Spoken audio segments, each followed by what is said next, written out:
Hey y'all, Iric Guy here, and I want to do a first time pitching the Marmot Tungsten 1P. And that 1P stands for one person, because there's one person.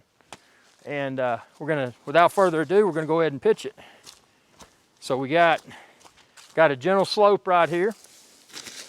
I'm in the Savage Gulf, and hiked out about 5 miles with STK's Adventure Channel. We're gonna be doing a live show. When actually, when you watch this, we would have already filmed that live show, but check out the previously recorded version. I got a rainfly right here. Got the tent. You may have seen my previous video where I did the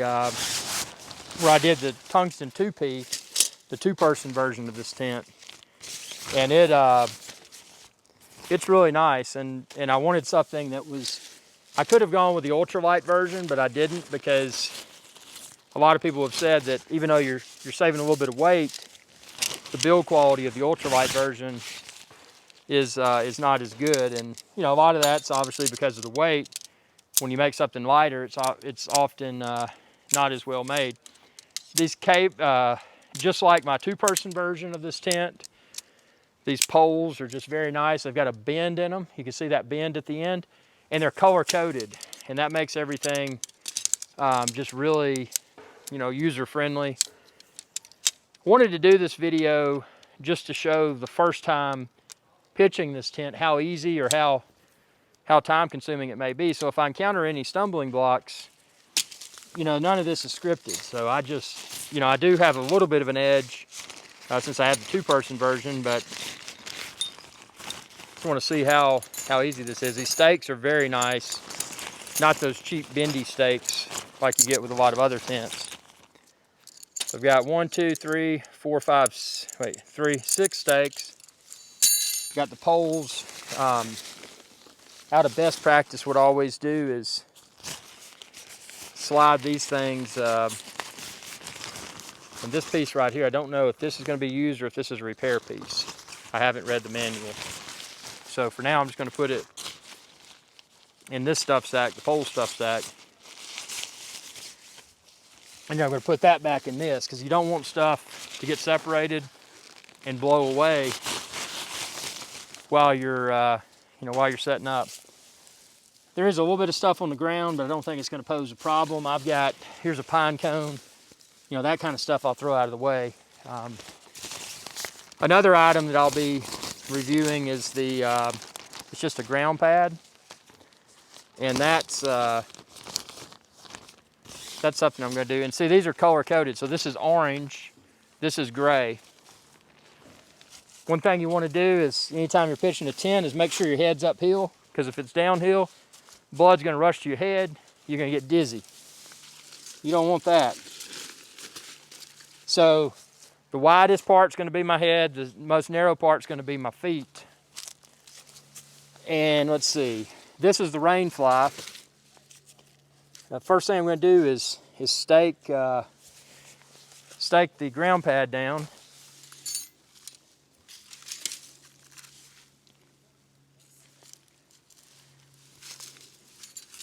Stake that down, and stake this down here.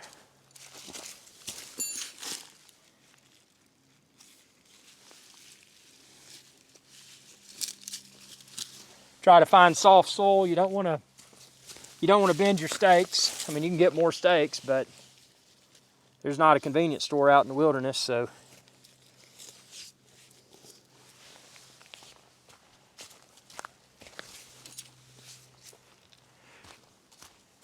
let's see here. Stake this corner down. Something I always like to do is get on the ground pad, on the footprint, make sure everything feels right. And also look up in the sky for widow makers, you know, things that could fall and kill you in your sleep. You know, and I'm looking here, and there's, well, there's a little bit of, there's a questionable stick, but there's not a lot of wind. But you know, you don't want to sleep under a Widowmaker.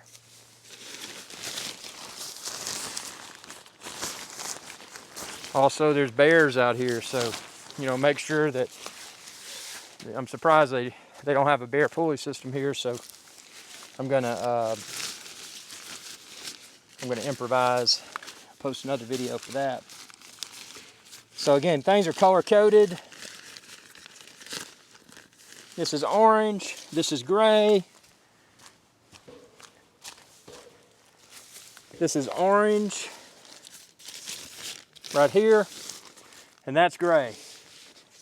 So it'd be challenging to mix up the the setup for this. So let's see, we're gonna do, do the poles next.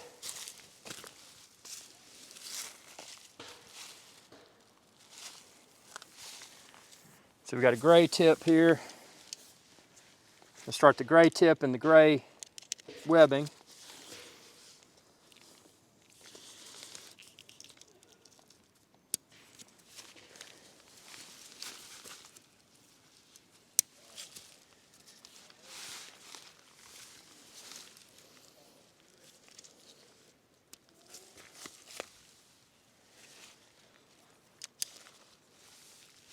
Again, since I'm used to the two-person version, this thing's going up like a dream.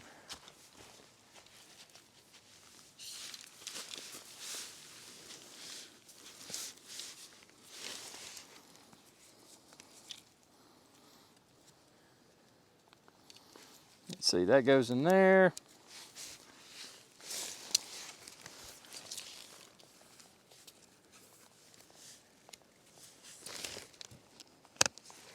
Okay, so I got one side, and now what I'm going to do is this side right here. Okay, now this one,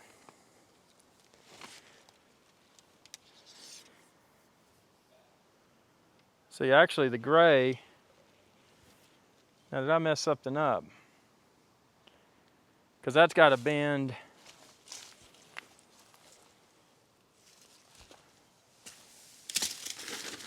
I may have done something stupid.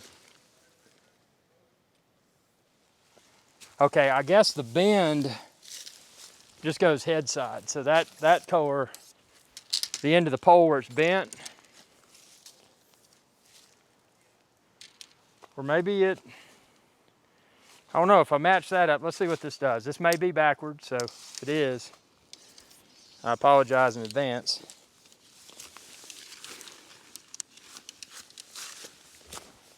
But if I'm looking at the color coding correctly. And then there's also a gray clip that would seem to suggest that this probably is the way. And actually, yeah, the gray clip mates with the gray thing. I think this is correct.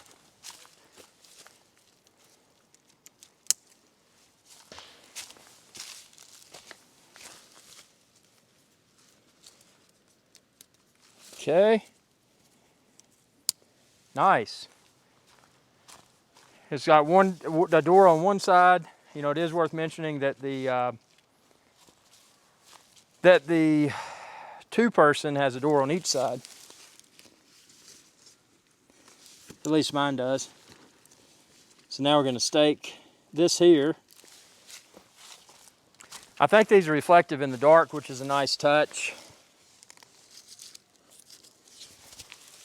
Put that on there. Something you always do, and in the winter it's not that big of a deal. Make sure your tent's zipped when you pack it up.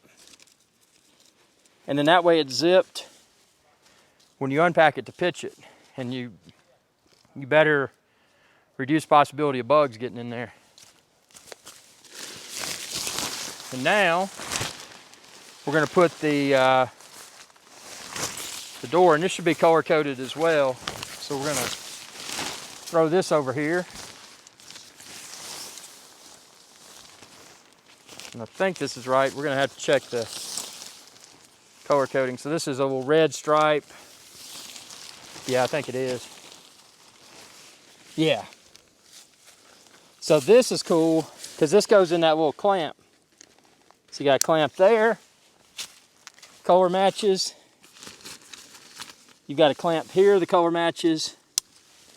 Those are adjustable, which is cool. And you've got a clamp here, and then obviously one in the other corner.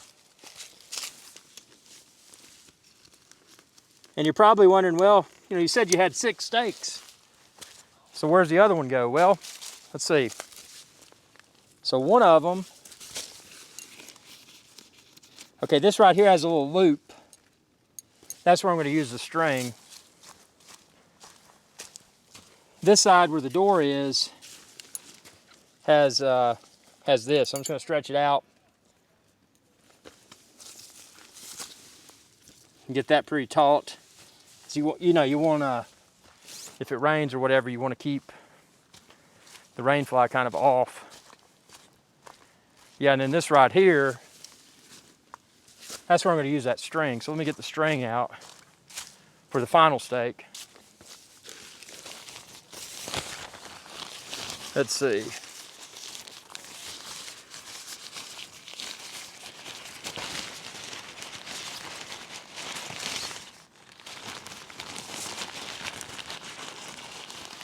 Yeah, it kind of would have been cool if they had webbing built into this side, so I didn't have to do the string. This side's probably optional, but you know, I like like things to fit together here. So there's several pieces of string.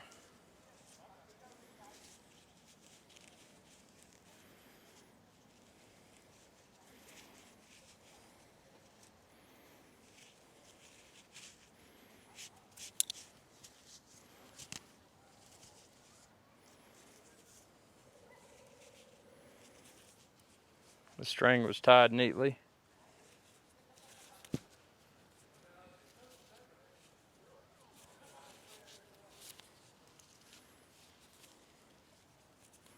Just untangling the string here, or not untangling because it's neatly arranged. So there's multiple pieces, that's nice. So, you know, if you really want to get fancy with this, you could get fancy with it. But I don't want to be fancy, I just want it to work. So what I'm going to do is run it through here.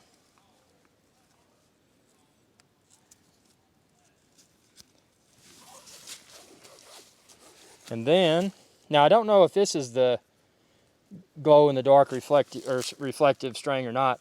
Around the sides it is, and that's nice, you know, if you do have to get out of the tent in the middle of the night to take a leak or get some wood, it makes it easier to see your tent. I never recommend roaming around at night, especially at elevation like I am right now, because you could fall and die. You know, fall a few hundred feet and just die immediately, or slow and painful death. I mean, I don't know how it would work out, but it wouldn't be enjoyable. So, okay, so we've got this.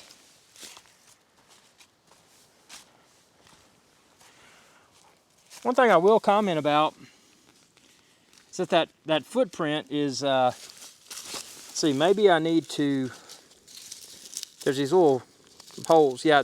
So the metal rivet or whatever type things, instead of putting the little webbing, or not webbing, but rope type pieces, I'm inserting the ends of the stakes, or ends of the tent poles rather, into the little metal piece that's the ground pad.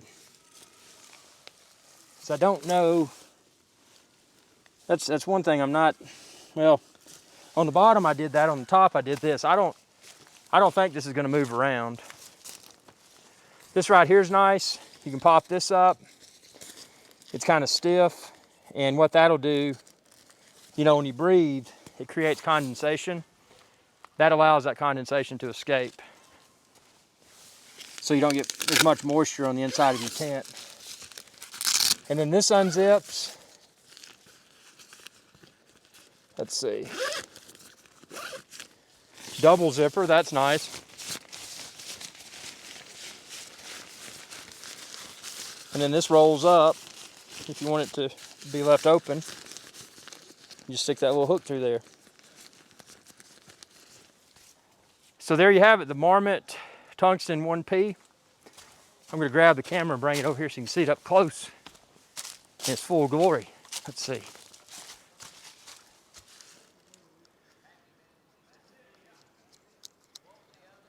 Here we go. Again, savage Gulf. It's a pretty savage area. Look at this.